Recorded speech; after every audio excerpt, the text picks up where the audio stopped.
Olá pessoal, eu sou o Caio que vou resolver mais um problema para vocês, dessa vez da VUNESP. Vocês sabem o que é VUNESP?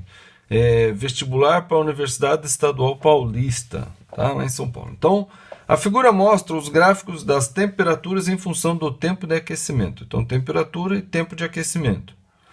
Em dois experimentos separados, de dois sólidos, A e B. Então, são os sólidos aqui, ó, que estão derretendo, porque esse patamar aqui é de fusão, está derretendo. Tá? De massas iguais, a mesma massa. Então, a mesma quantidade de A eu tenho a mesma quantidade de B, em massa.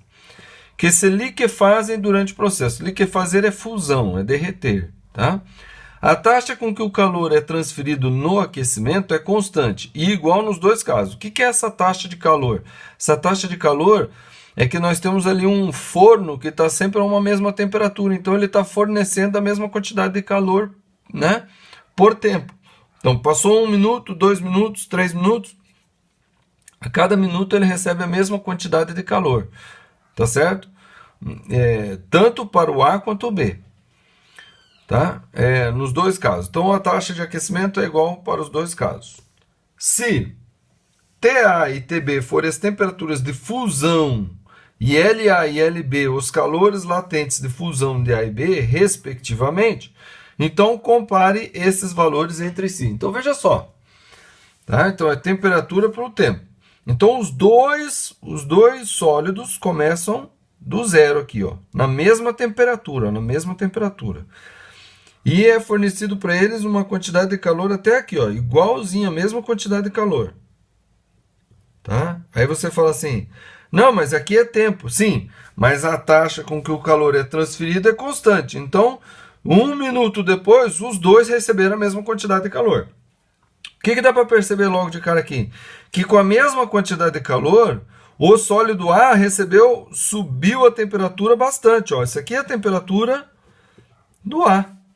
E essa daqui, ó, é a temperatura do B. Ó.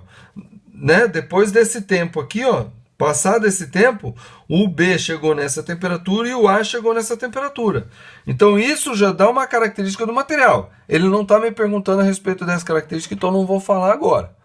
Tá? Não interessa falar dessa daqui. Mas depois vocês podem pensar e avaliar o que é que faz um sólido aumentar mais a temperatura do que o outro com a mesma quantidade de calor. Depois você vai analisar lá, tá? Mas não é isso que ele está questionando, ele está querendo saber em relação às temperaturas de fusão. Então veja que quando chega nesse momento aqui, os dois começam a fundir, porque tem esse patamar aqui horizontal. Esse patamar aqui indica o quê? Que está havendo uma mudança de estado físico, ou estado de agregação. Por quê? Porque a temperatura é constante. Ó. Em qualquer ponto aqui, a temperatura é exatamente a mesma. Em qualquer ponto aqui, a temperatura é exatamente a mesma. Então quer dizer que está mudando o estado físico. Como os dois eram sólidos, então os dois estão se liquefazendo, como diz o problema, liquefazem. Ou está ocorrendo a fusão, né? Então dá para ver que a temperatura de fusão do A é maior do que a temperatura de fusão do B. Então é a primeira informação que eu posso colocar, que TA é maior do que TB. É a temperatura de fusão. O A para derreter, ele precisa de uma temperatura maior do que o B para derreter. Ok? Tá, então essa é a primeira. E depois o calor latente de fusão. Mas o que é o calor latente? Então, calor latente é a quantidade de calor necessária para alterar o estado de uma certa massa. Eu coloquei errado aqui, eu coloquei C, mas não é C não, é L, né? Calor latente é L. É a quantidade de calor necessária para mudar o estado físico de uma certa massa de material. Então, o calor latente, por exemplo, ele é expresso em calorias por grama. Então, o que ele me indica? Ele indica a quantidade de calor necessária para alterar 1 grama desse material, para alterar o estado de 1 grama desse material. Então, no caso aqui, 1 grama desse sólido para derreter e 1 grama desse sólido para derreter. E como é que a gente percebe isso? É a quantidade de calor necessária nesse patamar de fusão. Tá? Os dois têm a mesma massa. Então, o A e o B, ó, a massa do A é igual à massa do B. É o que ele diz aqui, ó, massas iguais. Então, os dois têm a mesma massa. Então, se eu olhar aqui no gráfico, ó, aqui nesse tempo foi a quantidade, foi quando ele começou a mudar o estado físico. O A parou de mudar o estado físico aqui, ó.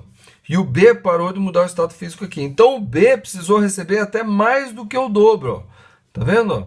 O dobro seria mais ou menos aqui. O B precisou receber mais do que o dobro de calor para ele mudar o estado físico. Então quer dizer que o calor latente do B é maior. Ou seja, a quantidade de calor necessária para alterar o estado físico do B foi maior. Tá? Então vamos dizer que o A, tá? Vamos fazer colocar aqui um valor. Ó. Digamos que o A foi 1000 calorias para alterar lá a massa do A. Tá? Vamos dizer o A. O B, vamos dizer que foi preciso mais do que o dobro. Então, se aqui foi 1000, aqui foi 2000, vamos colocar aqui 2500 calorias para alterar a massa do B, que é igual. A massa do A é igual à massa do B. Entendeu? Então, dá para ver que o calor latente de B é maior do que o do A. Então, LB é maior do que o LA. Tá bom? Então, veja. Essas duas informações que eu tirei aqui, ó, foi possível pegar da onde? Exatamente da curva de aquecimento, tá?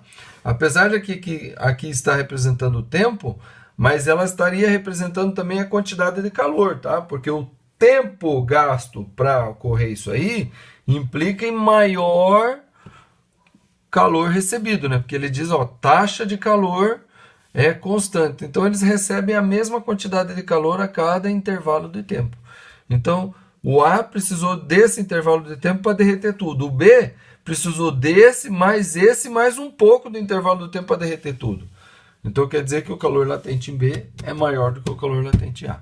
Ok? Então, se você tiver alguma dúvida, poste nos comentários do vídeo, dá um joinha, inscreva-se no canal, compartilha com quem você conhece e segue a playlist que está aqui. É isso aí e até a próxima.